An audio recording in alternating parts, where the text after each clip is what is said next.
اور پھر ایک اور بات حضرت علی مرتضیٰ کرم اللہ وجہ کریم کے بارے میں اللہ تعالیٰ معاف فرمائے، ان کے معنی میں یہ بھی کہتے ہیں حضرت علی مرتضیٰ کرم اللہ وجہ کریم اگر ان کا حق کوئی لے لے، کسی میں اتنی جرت ہے حیدر کرار سے اس کا حق کوئی لے لے، حیدر کرار شیر خدا اسد اللہ سے کوئی اس کا حق لے لے جو اس کا حق ہے، کسی میں اتنی جرت ہے؟ کیا وہ حکمت اور علم نے نہیں ہے وارث؟ اللہ تعالیٰ نے حکمت بھی عطا کی ہے، علم بھی عطا کی ہے، اگر انہوں نے علم کے زور پہ دلائل دے کے بھی منوانا ہوتا نا بات کو، تو وہ علم کے زور پہ بھی منوا لیتے اور حکمت کے ذریعے بھی منوا لیتے، لیکن انہیں پتا تھا جب رسول اللہ کی حدیث موجود ہے تو نہ یہاں پر آگے میرا علم چلے گا نہ میری حکمت چلے گی، بس رسول اللہ کا فرمان چلے گا۔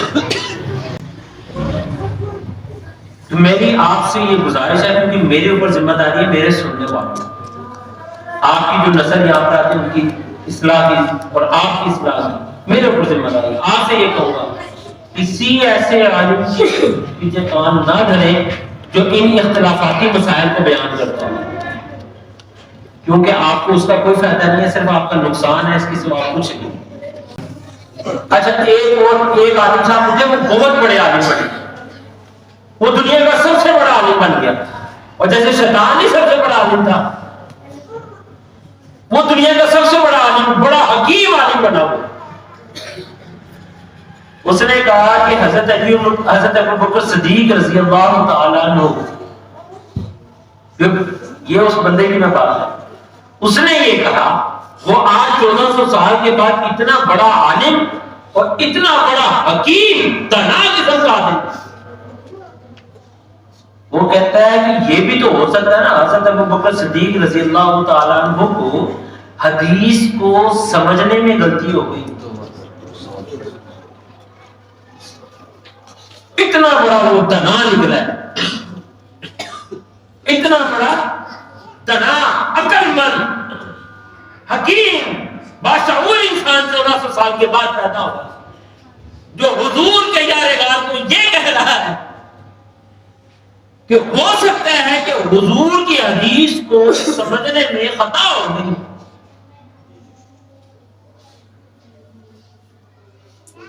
آپ کو یہ بات سمجھ آئی ہے کہ وہ یہ اب حضور کی، اچھا آپ کو پتا ہے حضرت ابوبکر صدیق کے بارے میں یہ جو بات اس نے کی ہے نا، اگر لوگ اس کے اوپر آ جائیں نا تو اسلام میں جتنی حدیثیں آئی ہیں اس کے متعلق سارا پھر ایک قانون بن جائے، ہو سکتا ہے کہ فلاں صحابی نے غلط سنیا ہے، انہیں نہ سمجھی ہوئے صحیح کہا، ہو سکتا ہے نا، پھر سارے احتمالات آ گئے۔ وہ اتنا بڑا دانا نکلا ہے کہ 1400 سال پہلے جو حضور کا یارغار، جنہیں صدیق اکبر معراج کی رات آگے آئی ہے نا، معراج آ رہی ہے نا اسی مہینے میں، جنہوں نے معراج کا واقعہ جب سنا اور ان سے جب کہا گیا تو کوئی شخص یہ کہے تو کہ میں نہیں مانتا، کہا جب تمہارا محمد یہ کہے، میں جب انہوں نے فرما دیا تو سچ ہے۔ اگر وہ کہ مسجد حرام سے مسجد اقصی کا سفر میں نے ایک رات میں کیا اور پھر مسجد اقصی سے میں نے سدرۃ المنتہا اور عرش معلیٰ اور رب کی بارگاہ میں ہو کے آ گیا اور میں چند لمحوں میں واپس آ گیا، اگر آپ نے فرمایا تو میں اس کی گواہی دیتا ہوں حضور سچ فرما رہے۔ وہ یارغار وہ صدیق اکبر، وہ یارغار جس نے اپنا سب کچھ رسول اللہ کی ذات پر قربان کر دیا، اور آپ تو صرف تیسری منزل پہ اپنے باپ کو کندھے پہ بٹھا کے نہیں چڑھ سکتے، تیسری منزل پر، اور حضور کا یارغار زمین سے پہاڑ کے اوپر چڑھا تھا یارغار کے لیے، حضور کو اپنے کندھوں پہ لے کر چڑھے۔ مولا علی مشکل کشا سے خانہ کعبہ میں کہا کہ اے علی میرے کندھوں پر سوار ہو جا،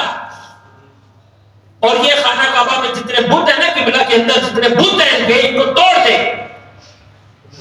تو انہوں نے احتراماً عرض کی یا رسول اللہ صلی اللہ علیہ وسلم آپ سوار ہو کوئی،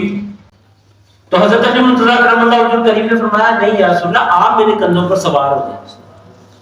تو حضور نے کیا فرمایا؟ حضور نے فرمایا اے علی آپ نبوت کا بوجھ نہیں اٹھا سکتے، کس کا؟ نبوت کا بوجھ نہیں اٹھا سکتے، آپ میرے کندھوں پر سوار ہو جائیں۔ تو حضور صلی اللہ علیہ وسلم نے مولانی مشکل کشا کو اپنے کندھوں پر سوار کیا اور وہ بت گرا ہے۔ حضرت ابوبکر صدیق رضی اللہ تعالیٰ عنہ حضور کے ساتھ غار ثور میں جا رہے تھے، غار ثور میں جا رہے تھے۔ حضور صلی اللہ علیہ وسلم کی بارگاہ میں عرض کی، یا رسول اللہ صلی اللہ علیہ وسلم آپ میرے کندھوں پہ سوار ہو جائیں، پوری کائنات کی ہر کتاب کو اٹھا کے دیکھ لو، کوئی دنیا کا بڑے سے بڑا محدث اور عالم یہ بات نہیں لکھے گا کہ حضور نے حضرت ابوبکر صدیق سے یہ فرمایا تھا کہ نہیں ابوبکر نبوت کا بوجھ آپ نہیں اٹھا سکتے۔ پوری حدیث کی کتاب میں، دنیا کا ہر محدث کی کتاب اٹھا لو، کسی محدث کی کتاب میں یہ حاشیے میں بھی لکھا نہیں ملے گا، بلکہ وہاں پر یہ تھا کہ حضور صلی اللہ علیہ وسلم کو اپنے کندھوں پہ سوار کیا۔ حضرت ابوبکر صدیق نے نبوت تو اس وقت بھی تھی نا،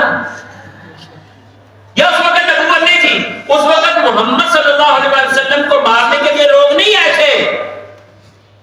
وہ نبوت کا آپ نے اعلان کر دیا تھا جس کی وجہ سے مکہ والے دشمن ہو گئے تھے،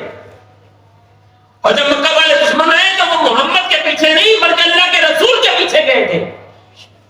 جنہوں نے یہ اعلان کیا تھا کہ میں اللہ کا رسول ہوں۔ اور وہ جب مکہ سے مدینہ کی طرف جا رہے تھے، ان کا پیچھا جب کیا گیا تو حضرت ابوبکر صدیق رضی اللہ تعالیٰ عنہ نے غار ثور پہ جاتے ہوئے حضور کو فرمایا، حضور آپ میرے کندھوں پہ سوار ہو جائیں، اور حضور نے ایک مرتبہ بھی نہیں یہ کہا کہ ابوبکر تو نبوت کا بوجھ نہیں اٹھا سکتا، ایک مرتبہ بھی یہ نہیں لفظ گئے، بلکہ حضور حضرت ابوبکر صدیق کے کندھوں پہ سوار ہوئے اور حضرت ابوبکر صدیق انہیں اپنے کندھوں پر سوار کر کے حضور پاک کو غار ثور تک لے کر گئے۔ آج بھی جوان دعویٰ ہے اس بات کا، اللہ تعالیٰ اپنے باپ کے ساتھ آپ کو جانا نصیب کرے، غار ثور میں جا کے دکھاؤ اپنے باپ کو کندھوں پہ اٹھا کر، میں مان لوں گا کہ مرد کا کوئی بچہ آیا ہے یہاں پر۔ آج بھی دنیا میں کوئی ایسا آدمی نہیں پیدا ہوا جس کو اللہ نے اتنی طاقت دی ہو کہ اپنے باپ کو اپنے کندھوں پہ بٹھا کے دے جائے، لیکن قربان جو حضرت ابوبکر صدیق رضی اللہ تعالیٰ یار وہ خدمت گزار ایسے تھے کہ اللہ رب العالمین نے صدیق اکبر کو یہ طاقت دی کہ اب میرے محبوب کو اپنے کندھوں پر سوار کر کے بغیر تکلیف دیے، بغیر رکے، بغیر سانس لیے